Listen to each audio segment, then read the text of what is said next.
Ooh. Yes, we love it. All PHLY Eagles show. He's on sidelines. Bo Wulf. No, the practice is tonight. Still, can we got to get like a Bo's not going to be at the Nova. No, you could put in like a little Google background on like a sideline background behind him. Oh yeah, yeah. Oh, you want to do the virtual background? Yeah, that would be good. There's Bo for the 50-yard line. Yeah, I could see it. What do you think, I'm Bo? glad you want to do VG that? said it though, because you guys are doing the reads and I'm sitting here in my basement just singing the Ace jingle to myself. It's contagious, it's man. This is the place with the helpful hardware. Banger, It's perfect. I mean, it's gonna be in my head all day long. So the open practice is tonight. It has me pining for Lehigh, my friend. I miss it. Every time this practice comes around, I always think about Lehigh and how much better it was. It's not, and the thing that you're going to see tonight for the people who go, like I hope you go. That it'll be nice to watch the team. It's your only chance all summer, but it's not the same. They're on one field. They don't have as much space to do the stuff that they would normally do in practice. Also, there was a soccer game at the Linc last night, so I don't think they're going to be trusting the field a ton. Like, you're not going to see the best action. In addition to like not getting as up close as you could get every single day at Lehigh, it went from 4 open practices to 3 to 2, and now there's just one, and it's not going to be great action. So, I think I understand why the Eagles do it this way now. It is probably in better service of the regular season product, but there's no doubt that it's not as good for the fans. Yeah. And it's hard, even for them, it's hard to accomplish at the Linc what you want to do because you just don't have, you mentioned the field space, right? At practice, I've got 3 fields to use. Yeah. So when you're at the Linc, you've got to split the field one way. They make use of it. They can do, offensive line, defensive line, one-on-ones, like in the deep end zone, and they can do 7-on-7 on the other half of the field, but it's not the same. Now, what do you, now we're, a little bit into camp here. What has kind of popped out to you? Like what's in your front brain? I would say it's the combination of one, Jalen Hurts has mostly checked the boxes that you wanted to see after what was a bit of a down spring. He's looked good. We've talked about that. And then the other thing is right now, like the defensive line over the past couple of practices has overtaken the offensive line. The offensive line is dealing with some injuries, and so they're undermanned, but it has been a productive sign. I think if you're hoping that the Jalen Carter, Jordan Davis, Milton Williams combination can be game-wrecking when it comes to the regular season, we've seen a little bit of that over the past 2 practices, including the first practice in pads. Yeah, I said yesterday, Jalen Carter's the guy that I just circle, man. I just cannot wait because I think he has that, hey, we're going to be, a wrecking ball. Zach was calling him Indomitian Sue. I mean, I think he can. At least he doesn't. Maybe he won't stomp on people, but I think he can be. I think he can be one of the. I think he can be one of the 3 best defensive tackles in football this year. I think that is on the table. I think that's possible for him. Which, for a guy in his second year at a position that usually takes a long time, I don't think that those are crazy expectations. I think Jalen Carter should be the best player on the defense this year. Yeah, I'm with you. The defense is so fascinating because of all the youth in the secondary, and it feels like you finally have depth, right? It feels like you got players. Now, again, they're all kind of in the same boat, right? Other than Slay, there's a lot about potential. Yeah, no, Isaiah Rodgers is a mid-career guy. He's not. But necessarily coming off of what he came off of, Yeah, exactly. I think it's nice that usually I would make the case that you get the young guys on the field early in the season because then you're gonna, the December Eagles are gonna be better than they would be if not. I think it's part of the reason that it was a mistake last year to not play Sidney Brown early, to not play Keely Ringo early. Even Nolan Smith would be better served this year if he had more reps last year. Howie Roseman has talked about, we need to play the young guys. However, I think they're in a nice position now in the secondary where they can let sort of the short-term take over because it's all guys who could use playing time. If Isaiah Rodgers is looking better than Keely Ringo for week one, I think it's okay if he plays week one. I think you can bring Quinion Mitchell along at whatever pace it is that he needs to be brought along. There's a tension between, you would think that Vic Fangio is probably the kind of guy who's going to lean towards a veteran. I don't know if that's going to actually be the case, but I think that's okay. And now I think Quinion Mitchell has looked very good. I think he may force his way onto the field early, but I think the Eagles can sort of afford to be patient here, where in years past, it didn't make sense to put out Josh Jobe at the expense of Keely Ringo. You should be thinking more about the long term. I touched on this going to the other side of the ball. I touched on this with Zach a little bit. But, this is an interesting year for Goedert, right? Because 2 years ago, I thought he was, top 5 tight end in the NFC. And I thought they underused him. And he was underutilized in the offense. Last year, it just seemed like, the offense sputtered a bit. We know about the slide. He wasn't great. He was still underutilized. Where are you at with Goedert? Because I want to use him. I mean, I look at the 2 great receivers. You got Barkley. He should be able to eat. Like, he should be able to feast. I think you bring up a good point, because I do think that we probably undersell the impact that Dallas Goedert could have. And he is at sort of a crossroads of his career. He's 29 years old this year, right? He has had real trouble staying healthy. Each of the past 3 seasons, he has missed time. So there's a chance that, like, we're at the steep decline of Dallas Goedert. He's going to fall off a cliff, and we're never going to get to see that huge breakout season that we all sort of expected. There's also a chance that, he has a full healthy season, and as you talk about, the attention is paid on A.J. Brown and Saquon Barkley and Devontae Smith, and the middle of the field is open, and Jalen Hurts is a little bit more willing to throw the ball over the middle of the field, and Dallas Goedert has that breakout season. I think he is as talented as any deep tight end in the league. Is certainly all around as well, because of what he brings to the table as a blocker. I think he has a possibility of a 1,000-yard season in him. Last year, in addition to the injuries, you also saw, like, his superpower in 22 and 21. He was the best tight end in the league at getting yards after the catch, right? Like, running guys over, finding space. They found good ways to get him in space in the middle of the field. And last year, that really dropped off. I think you could probably argue that was more a function of the offensive scheme not being super creative and using him in the best way. But he also looked a little bit less punishing as a runner, I think, last year, just to the eye test. So I'm curious to see what we get from Dallas Goedert. I think you could tell me he's going to be a top 3 tight end in the league this year, and you could tell me he's going to play 6 games, and we're going to be ruining that we never got the 100% Dallas Goedert season. Do you believe he's, fragile? Like, I remember the one, like, you refresh my memory, because when I think of the one injury, the one that happened 2 years ago, it came off of a personal foul. Remember? It was the end of the game was Washington. The guy's grabbing his face mask. They don't throw a flag, and then his shoulder gets driven into the ground. Right. So yeah, they have been like been it was sort like a of freak play, injuries. Yeah, but they do continue to happen.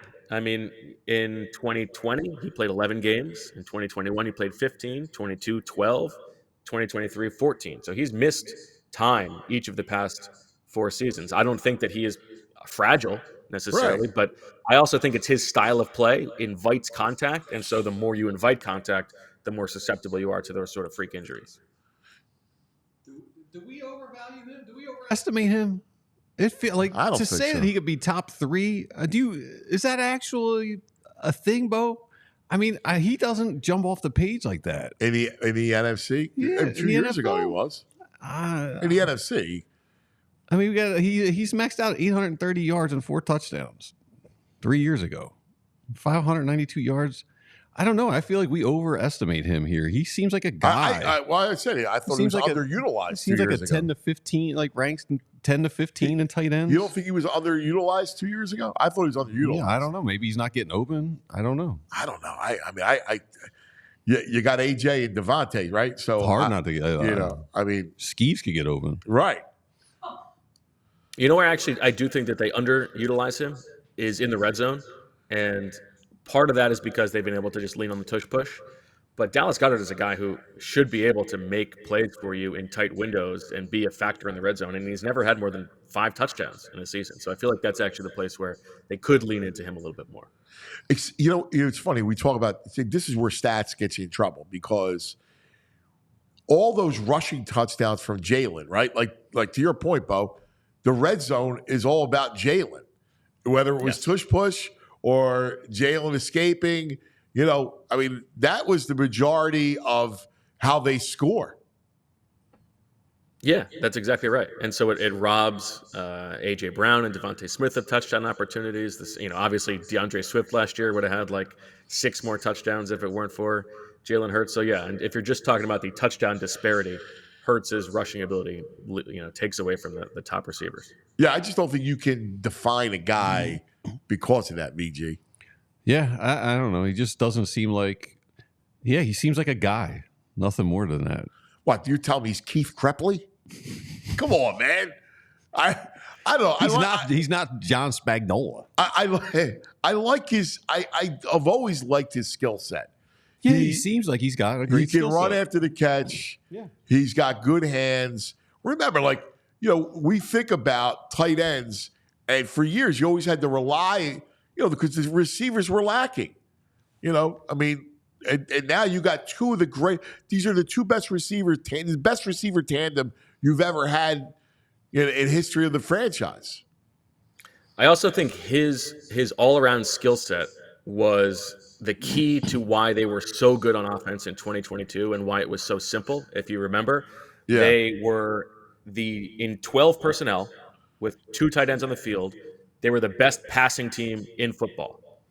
And that was because of what Dallas Goedert brought to the table as a receiver in 12 personnel. And then when they were in 11 personnel, they were the best running team in football. And that's because of what Dallas Goedert brought to the table as a run blocker as the lone tight end on the field. And so that ability, I loved how simple that was. Let's get them in big formations and throw on them. Let's get them in light formations and run on them. And it was like the perfect recipe, and he was the key to that. And they got away from that a little bit last year. So I'm curious to see how it plays out this year. Is depth your biggest fear with this group, especially on offense? Because you look at them, you go, Devontae and AJ, great. After that, it's a fall off a cliff when it comes to kind of which you would expect when you have 2 elite receivers, but you lose one, it's scary. It is absolutely my biggest concern about the season. It's not the defense. It's not Jalen Hurts. It's the lack of depth on offense. And most teams in the league are not super deep on offense. I think most teams in the league would trade their entire offense for the Eagles' entire offense because of how top-heavy it is for the Eagles. But I was really surprised that the Eagles did not add somebody else as the third receiver over the course of the offseason. They could still do that. They could still do that before the trade deadline. But they've gotten relatively lucky with injury luck for A.J. Brown and Devontae Smith over the past couple seasons. I don't think that you can necessarily count on that. The offensive line, we've already seen it through the first week of camp. Like, if you lose Steen and Landon Dickerson, they haven't looked very good. Lane Johnson is getting up there. He's awesome when he's out there, but you can't rely on him to play 17 games. I don't know that they are deep enough along the offensive line or at their receivers. I mean, Grant Calcaterra is probably the number 2 tight end. He hasn't done a lot. I think he had 4 catches last season. And a wide receiver, if we're in a scenario where you have to be throwing the ball to Paris Campbell or Johnny Wilson as a rookie, that's not going to be ideal. So it's just knowing what the Eagles care about and how much they know that offense is king. I'm a little bit surprised that they are as shallow as they are at the moment. Hey, Bo, how about the offensive lineman they signed from Temple, the free agent? What's his name? Matt Hennessy. Is he playing at all? Does he look bad? Good? I actually think he's looked pretty good. He has been the second team right guard and the second team center at different portions of camp so far. Once Tyler Steen went down, he has been working exclusively. Hennessy has as the second team right guard. I think he's low key in the mix to potentially start if Mekhi Becton is not ready for prime time and Tyler Steen is still dealing with that lingering injury. I think it's maybe part of the reason that they signed Nick Gates a couple days ago, because maybe they can use him as the second team center. But Hennessy's a little bit undersized. He's dealt with injuries over the course of his career, but so far I think he's looked pretty good, and I thought he held up well in one-on-ones. Actually, had the best rep against Jalen Carter in one-on-ones of any offensive lineman that I saw. Cool. He's a good story. He married a local lady. He got like married on the Parkway. Yeah. He's a great story. Yeah. I love it. And listen, to have success against Carter in one-on-ones is impressive. How about backup running back? I mean, I know Gainwell. I mean, I you know what's funny about him? I've never been the biggest Gainwell. Me neither. I can't believe he's still here. I don't know what he does well. It's interesting. Gainwell has been like the opposite of the player that I thought he was going to be coming into the league. I thought he was going to be a dynamic receiver, which is what he was at Memphis. And he hasn't really been that. But he's actually been, considering how undersized he is, very successful at like short yardage stuff and has been good between the tackles in 2022. I think he had the highest success rate of any running back in the league just because he was like getting it done but was not super explosive. But you're right. They're not, thrilled, I think, with him as the number 2. That's part of the reason they use a 4th-round pick on Will Shipley. Shipley's had a good first week of camp, no doubt. Has looked interesting as a receiver. The one day that Saquon didn't practice, Shipley had a big day, and it was nice that Jalen Hurts was willing to throw him the ball. I don't know if they're going to count on him between the tackles, but I think that Shipley offers a little bit of something that they don't necessarily have. And I'll give you a down roster guy who has popped a little bit for me over the past couple of practices. Lou Nichols. Who? Sleeper to make the roster. 7th-round pick of the Packers last year. Wow. Who they signed in the offseason. Down the depth chart, maybe a guy to watch. Dr. Nichols lied to me. Go find him. What? What is that from? The Fugitive. Lou Nichols. That's awesome. That's fabulous. I'm going to look out for Lou Nichols. That's a good pull. Lou Nichols. Hey, for people going tonight, tell them, give them a little primer, what to watch, what to look for, what to expect. Just look for Lou Nichols, man. Just watch him all practice. All eyes on Lou. All eyes on Lou. Skip to my Lou. I think watch the corners. I think that's the most fun thing to watch in these practices because it is the rare case where it's a competition where there are not necessarily any bad answers, and they've all looked good. So it's going to be fun for the fans to get to see eyes on Quinyon Mitchell, the rookie. He's been spending a lot of time inside with the first-team defense. That's fun to watch. Keely Ringo has been fun on the outside, and Isaiah Rodgers has been really good. And so in these practice settings where they're not going to be tackling, they're not going to be running the ball a ton, but they are going to be doing stuff on the outside. You're probably going to see some wide receiver DB one-on-ones. I think the corners is probably the most fun thing for fans to watch tonight. Yeah, he's got to watch Nick. Make sure Nick's staying out of the way. Let everything run perfectly. VG's going to go. He's got to take his daily shot. Binoculars trained only on Nick. Hey, but real quick, this feels like a no-brainer to me for a wide receiver depth. Adam Thielen off the Panthers. They can't. Do you think he would be a fit here? He runs in molasses. Huh? He runs in molasses. You don't think he's good in the slot here? He's done. I don't know. I think he looks horrible. You know how slow he is? No. Got to get the sundial. Oh, dude, this is he ain't Adam Thielen from Minnesota. I think he'd be all right as a slot guy here. They could use anybody who cromulent who they could line up there, but I don't think we're throwing a parade for Adam Thielen. No, we always think about these guys and these names, and then you realize that when you're at a certain age as a running back or receiver, you fall off the cliff quickly. So anyway, Bo, great stuff as always. 2:00. You and Zach, what are you talking about today? We're going to do our first week of camp projected 53-man rosters. We're going to go through and do Lou Nichols, some depth chart stuff. Lou Nichols, and I'm looking forward to Nick Sirianni's press conference today when he asks me, "Hey, what's VG up to today?" Yeah. Tweet out a picture of the shirt he's wearing today too.